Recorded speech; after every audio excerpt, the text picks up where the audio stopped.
que ponto chegamos? Bem-vindos a um Boletim Coppola sobre neutralidade. O programa de hoje é uma crítica construtiva ao voto nulo. E eu agradeço muito se você puder compartilhar esse conteúdo nas suas redes sociais, WhatsApp e Telegram.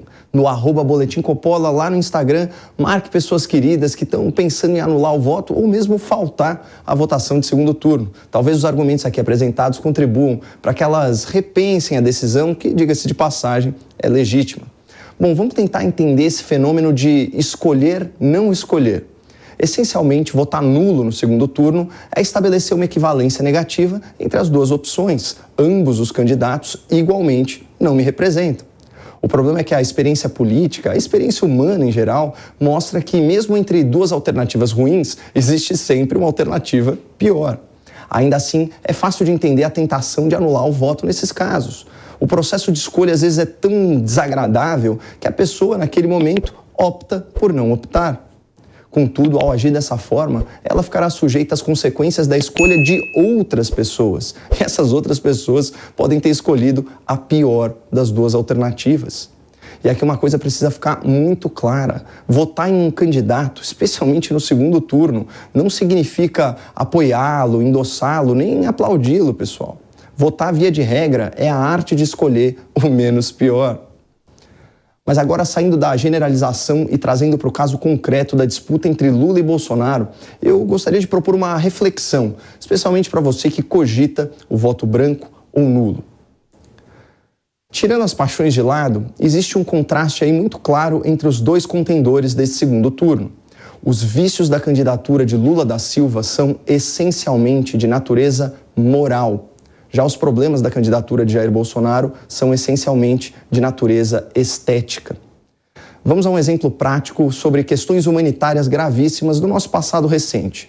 Enquanto Lula da Silva deportou atletas cubanos que buscaram refúgio, deu asilo a um terrorista de extrema esquerda, financiou regimes autoritários na África e na América Latina e mantém aí relações de amizade com líderes que violam direitos humanos, lá em 2016, o Bolsonaro elogiou em um discurso na Câmara Federal um torturador ou suposto torturador do regime militar.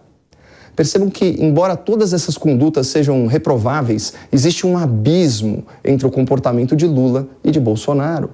O erro de Bolsonaro é de natureza estética, foi uma fala ofensiva à democracia. Já os erros de Lula são de natureza moral, são condutas ofensivas à democracia.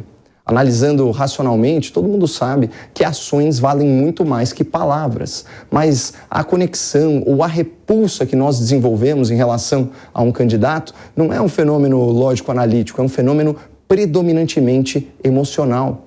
E no emocional, as questões estéticas, o tom, a forma de comunicar, os artifícios da propaganda, bom, tudo isso tem mais peso. Não é à toa que muitos artistas, que são aí pessoas mais sensíveis, com o lado emocional mais aflorado, formam a sua opinião política com base em critérios estéticos. O mesmo vale para pessoas mais jovens, que em razão da sua pouca idade, da sua pouca experiência, tendem a ser mais impressionáveis. O resultado de tudo isso é que muita gente detesta Bolsonaro com a mesma intensidade que repudia Lula, sem perceber que está estabelecendo uma falsa equivalência entre estética e moral.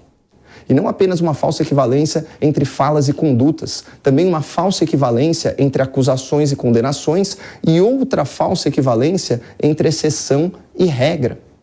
É o caso, por exemplo, do tema da corrupção, que era a regra, era o modus operandi no governo do PT. Nunca existiu nada remotamente parecido com a cleptocracia petista, que subornava o Congresso com dinheiro sujo do mensalão e comprava as eleições com o propinoduto do petrolão. Comparar isso com suspeitas de rachadinha de gabinete, narrativas de orçamento secreto, chega a ser intelectualmente desonesto. E a prova simbólica desse argumento é o endosso do Sérgio Moro e do Deltan Dallagnol à candidatura de Jair Bolsonaro. Vamos combinar que seria muito estranho dois ícones do combate à corrupção apoiarem um candidato essencialmente corrupto.